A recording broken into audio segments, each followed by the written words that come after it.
Bonjour et bienvenue pour cette vidéo où on va parler de comment réussir son site internet en tant que pâtissier, boulanger ou chocolatier. On commence tout de suite, l'idée c'est d'aller vraiment le plus dans le fond des choses et directement à l'essentiel pour que vous ayez un maximum de valeur à l'issue de cette vidéo.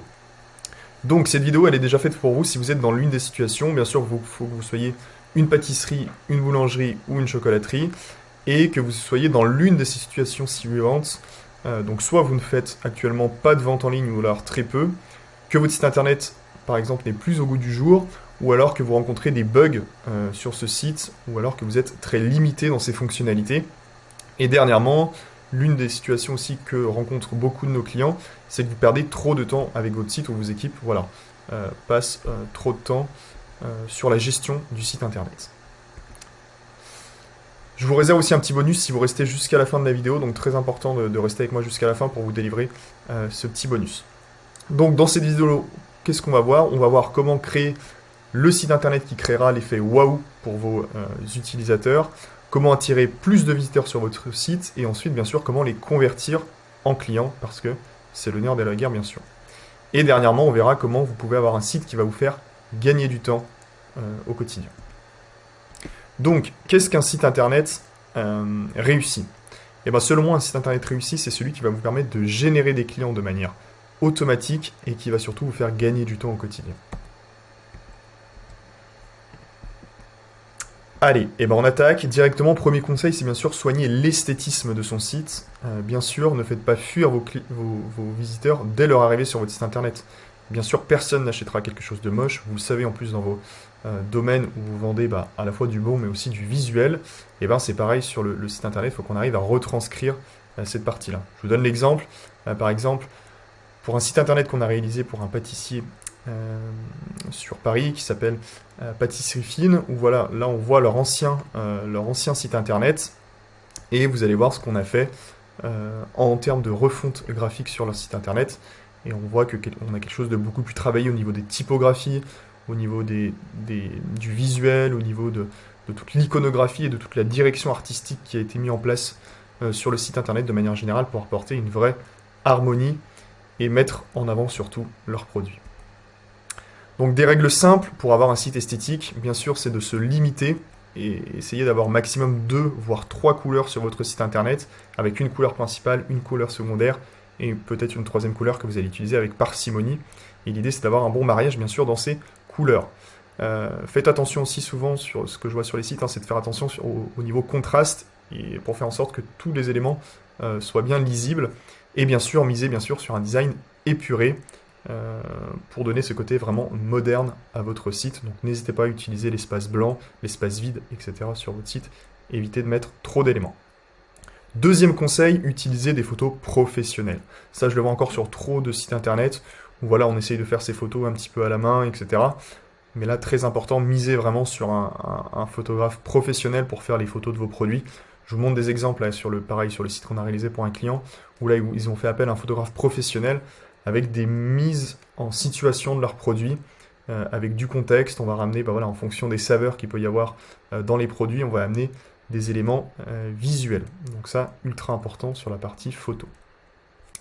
Troisième conseil, proposez une navigation qui soit fluide sur votre site internet. La personne, quand elle arrive sur le site internet, elle doit pouvoir accéder très facilement aux éléments qu'elle vient rechercher. Je vous montre pareil un exemple qu'on a fait sur un site internet, sur le menu qu'on a travaillé. Donc comment se compose le menu. Donc on a dans un premier temps le menu principal, donc ce qu'on voit ici. Donc là on donne accès directement aux principales catégories de produits pour que les gens puissent accéder facilement aux produits. Donc on sait, on va mettre en avant voilà, les catégories principales qui sont les plus recherchées par les personnes pour que dès qu'ils viennent survoler l'onglet pâtisserie ou l'onglet gourmandise par exemple ici, on ait directement un accès aux sous-familles après pour avoir une catégorisation qui soit claire et avec les petites photos, voilà, pour illustrer très rapidement en un coup d'œil, on va retrouver l'information. Une fois qu'on a mis en place ce menu principal, on va aussi mettre en place un menu secondaire. Donc là, imaginons que la personne vient chercher des informations plus pour... voilà, elle souhaite rejoindre l'entreprise, elle souhaite contacter l'entreprise ou retrouver les boutiques. Ça, c'est des informations qui sont secondaires. Donc on va les mettre dans un menu un petit peu plus petit que le menu principal où on retrouve les éléments les plus recherchés. Bien sûr, proposez tout le temps une recherche rapide sur le site internet. Si la personne sait quel produit elle veut déjà, il faut qu'elle puisse faire une recherche et accéder directement à ce produit. Bien sûr, respectez les codes de la partie e-commerce avec, bien sûr, les icônes, panier, compte. Et nous, on avait même rajouté un icône FAQ. On verra ensuite de quoi il s'agit juste après. Voilà. Voilà comment on peut structurer simplement pour l'internaute son menu. Quatrième conseil, avoir un site rapide. Ça, je vous le remets ici, mais 53% des utilisateurs quittent le site internet s'ils mettent plus de 3 secondes à charger. Donc ultra important d'avoir un site rapide, sinon les gens s'en iront et iront directement chez vos concurrents. Vous pouvez tester la vitesse de votre site. Je vous mets le lien là vers un outil qui s'appelle gtmetrix.com, où dedans vous allez pouvoir simplement rentrer l'URL de votre site internet et vous allez avoir les statistiques pour savoir combien de temps votre site met à charger. Et vous verrez, il y aura une note qui sera donnée, sachant que le mieux est de se rapprocher de la note A pour avoir un site le plus rapide à charger. Vous aurez des conseils sur la partie optimisation. Cinquième étape, c'est d'intégrer ces éléments essentiels sur votre site. Je vous les remets juste ici. Donc bien sûr, le premier point, ça va être les avis. Ultra important, mettre en avant les avis clients. Si vous arrivez même à avoir des avis sous forme de vidéo de vos clients, et ben ça c'est vraiment le Graal. Mais en tout cas, essayez d'avoir des avis le plus détaillé possible, avec pourquoi pas une photo du client, le nom du client, le produit qu'il a commandé, et bien sûr son témoignage. Ensuite, une FAQ. Donc là, ici, on va traiter les questions courantes qui sont posées par vos clients. Pour tout simplement vous faire gagner du temps et aussi rassurer ses clients, enlever un maximum de barrières qui pourraient faire en sorte qu'ils ne commandent pas sur votre site. Donc vous allez répondre à toutes les questions que vous avez régulièrement de la part de vos clients dans cette foire à questions. Troisième élément essentiel, les éléments de réassurance. Bien sûr, les personnes, quand elles arrivent sur votre site internet, elles ont besoin d'être mises en confiance pour commander. Voilà, peut-être que la personne connaît votre entreprise ou peut-être qu'elle ne connaît pas votre entreprise. Dans ce cas-là, elle a vraiment besoin d'être rassurée. Donc vous allez inspirer confiance en rappelant, par exemple, bien sûr, ce qu'on retrouve régulièrement sur les sites, ces éléments de réassurance, le fait qu'il y ait un paiement sécurisé, le fait qu'il y ait un retrait en magasin qui soit possible, le fait que vous allez proposer aussi l'expédition pour les personnes qui ne peuvent pas se rendre en magasin. Et aussi, ultra important, si vous avez des certifications ou des récompenses, par exemple, là, notre client fait partie de l'association Relais Dessert. Donc ça va être un élément de preuve sociale, mais ça peut être aussi, par exemple, si vous êtes meilleur ouvrier de France, vous allez pouvoir le mettre en avant ici, ou toutes les récompenses que vous avez pu obtenir. Et dernier point essentiel, intégrer vos réseaux sociaux. Les personnes ont besoin d'être engagées et besoin de voir aussi votre actualité, voir vos produits. Donc n'hésitez pas à mettre en avant, par exemple, tout ce qu'on a fait ici, c'est mettre en avant le feed Instagram. Donc automatiquement, il y a les dernières publications Instagram qui sont ajoutées et visibles sur le site internet. Sixième conseil, optimisez votre site pour la conversion. Bien sûr, c'est bien d'avoir un site internet qui est esthétique, qui est beau, etc. Mais si personne achète sur votre site internet, s'il n'y a pas de conversion de visiteurs en clients, il n'aura bien sûr aucun intérêt pour vous. Je ne vous apprends rien sur cette partie-là. Une petite statistique intéressante, seulement 1,88% des visiteurs, de manière générale, sur un site e-commerce, passent à l'achat. C'est-à-dire que tous les autres, on a 98% des visiteurs qui ne vont pas faire d'achat lorsqu'ils vont arriver sur votre site internet. Donc pour cela, quel est l'enjeu? C'est bien sûr de convertir quelqu'un qui est visiteur, donc quelqu'un qui est inconnu, que vous ne connaissez pas, qui vient juste visiter votre site, vers un client. Donc on voit que la marche est grande entre quelqu'un qui vient juste s'intéresser, voir vos produits, jusqu'au fait de commander. On voit qu'il y en a très peu qui convertissent. Donc comment on va faire pour que ce chemin soit le plus fluide possible? Et on va faire passer par des étapes. C'est-à-dire que plutôt que convertir directement un visiteur en client, on va déjà le faire passer par une étape de le convertir en prospect. On va voir justement comment on va pouvoir améliorer ce taux d'achat sur votre site pour le convertir directement. Voilà, je vous donne quelques astuces pour améliorer vos taux d'achat sur votre site internet. Premièrement, récupérer les paniers abandonnés. Il y a plein de personnes qui arrivent sur votre site qui mettent des éléments, des produits dans leur panier, mais qui ne vont pas aller au bout, soit parce qu'ils sont sollicités ailleurs, ils vont finalement perdre le fil, ou alors simplement il y a peut-être une bonne raison, par exemple le prix, etc., qui peut jouer, mais en tout cas récupérer ces paniers abandonnés, comme vous allez pouvoir faire, nous on met en place des solutions sur le site de nos clients pour que lorsqu'une personne met quelque chose dans son panier, on va pouvoir lui renvoyer par exemple un mail ou alors de la publicité pour l'inciter à venir finaliser son panier, par exemple 24 heures après qu'il ait ajouté les produits à son panier. Deuxième point, envoyer régulièrement une newsletter, essayez d'avoir vraiment une stratégie de newsletter, donc toutes les personnes qui commandent sur votre site, proposez-leur de s'inscrire à une newsletter, bien sûr en donnant une contrepartie, par exemple ça peut être une réduction, etc. Et pareil, mettez en avant aussi sur votre site une possibilité de s'inscrire à une newsletter, mais proposez à chaque fois une contrepartie pour que les gens aient une bonne raison de s'inscrire à votre newsletter.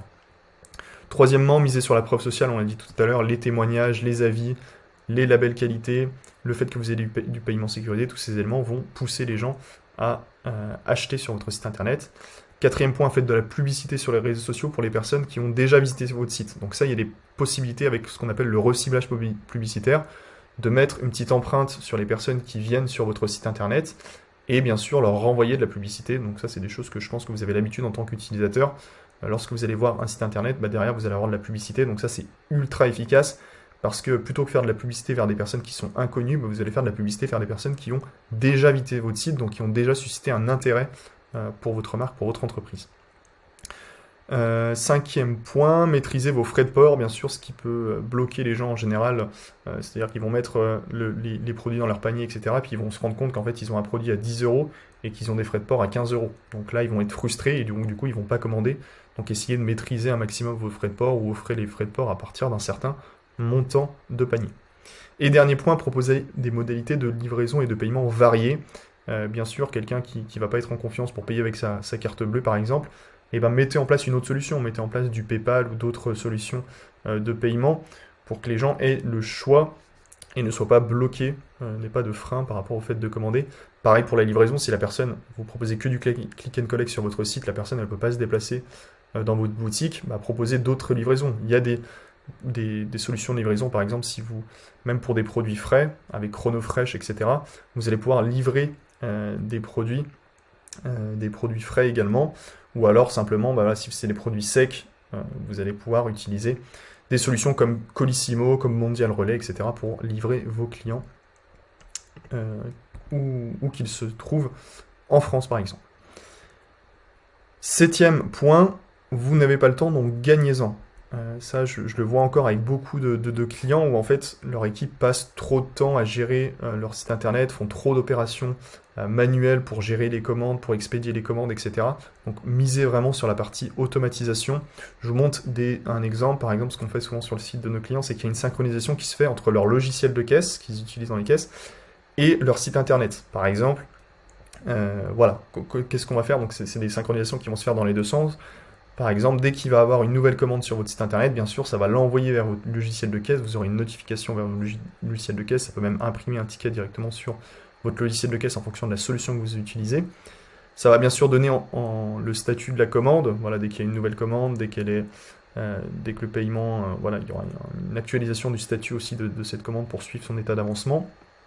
Et vous aussi, dès que vous allez avoir un nouveau client sur votre site, ça va l'envoyer aussi sur votre logiciel de caisse ou alors sur votre logiciel de newsletter pour que vous ayez une base de données client qui soit centralisée au même endroit sur votre logiciel de caisse. Et ça peut fonctionner aussi dans l'autre sens. Sur votre logiciel de caisse, vous allez bien sûr mettre vos stocks de produits. Aussi, dès qu'une personne va commander directement en magasin, ça va diminuer le stock de produits si vous gérez, dans le cas où vous gérez les stocks de vos produits, c'est pas le cas pour tout le monde. Et donc du coup, ça va venir actualiser les stocks aussi sur votre site internet. Comme ça, si vous avez quelqu'un commande le dernier produit en magasin, il faut que ça puisse le mettre en rupture de stock directement sur le site internet. Donc ça, c'est des choses qui sont possibles que ce soit synchronisé automatiquement. Huitième point et huitième conseil que je peux vous donner, misez aussi sur le référencement local. Bien sûr, ça va être compliqué. Il ne faut pas se concentrer sur des mots-clés qui sont trop concurrentiels ou trop généralistes. En plus, ça n'aura aucun intérêt pour vous, parce que vous souhaitez sans doute attirer des clients autour de chez vous, si vous avez des points de vente physique. Donc, concentrez vraiment vos efforts sur le référencement local. Donc, ce que vous allez faire, c'est que vous allez prendre votre mot-clé principal. Imaginons que vous êtes pâtissier, ça peut être par exemple pâtisserie, et associer le nom de votre ville à côté, pour que vous ayez vraiment un référencement local quand on tape voilà, pâtisserie ou chocolaterie ou boulangerie et le nom de votre ville. Ça peut être aussi par rapport à des produits ou voilà, si vous êtes dans une niche particulière, vous allez pouvoir miser sur le mot-clé qui correspond au mieux à votre activité et qui est surtout le plus recherché par vos clients. Voilà, j'en ai fini par rapport aux différents principaux conseils. Bien sûr, on pourrait passer des heures pour vous donner des conseils et encore d'autres points d'optimisation pour votre site internet. En attendant, moi je vous montre, voilà, si vous voulez regarder un petit peu des exemples de sites internet qu'on a réalisés pour nos clients, pour vous donner de l'inspiration sur la partie graphique, sur la partie fonctionnelle, etc. Donc par exemple, on a créé le site pour Laurent Duchesne, qui est meilleur ouvrier de France à Paris, qui est un pâtissier chocolatier. Pareil pour Pâtisserie Fine, qui sont une pâtisserie à Versailles. Et pour aussi Laurent Le Daniel, qui est meilleur ouvrier de France également, sur la région de Rennes et alentours. Voilà. Ce que je pouvais vous dire par rapport à ça, pour vous faire un petit mot rapidement sur qui on est, donc nous comme Axis, on est une agence de création de sites internet. Notre objectif, c'est de vous créer des sites internet déjà qui soient esthétiques, qui donnent envie à vos clients de commander chez vous, mais surtout aussi des sites internet qui sont générateurs de clients et des sites internet qui vous font gagner du temps au quotidien. Voilà, je vous avais promis un petit bonus, le voici. Donc je peux vous faire un audit gratuitement de votre site internet. Donc on se prend un temps en visio pendant 30 minutes pour regarder votre site internet, voir vraiment pour que vous ayez, en plus de ces conseils que je vous donne ici, des conseils personnalisés sur votre site internet. Donc n'hésitez pas si vous souhaitez réserver un audit, vous allez sur comaxis.com/audit où vous pouvez flasher le QR code qui est juste ici. Voilà, je vous remercie de m'avoir écouté pendant cette vidéo. Si vous souhaitez suivre aussi nos contenus, vous pouvez le faire ou retrouver tous nos contenus aussi gratuits sur comaxis.com. Et moi, je reste à votre disposition si jamais vous souhaitez rediscuter de votre site internet en particulier. Je vous remercie.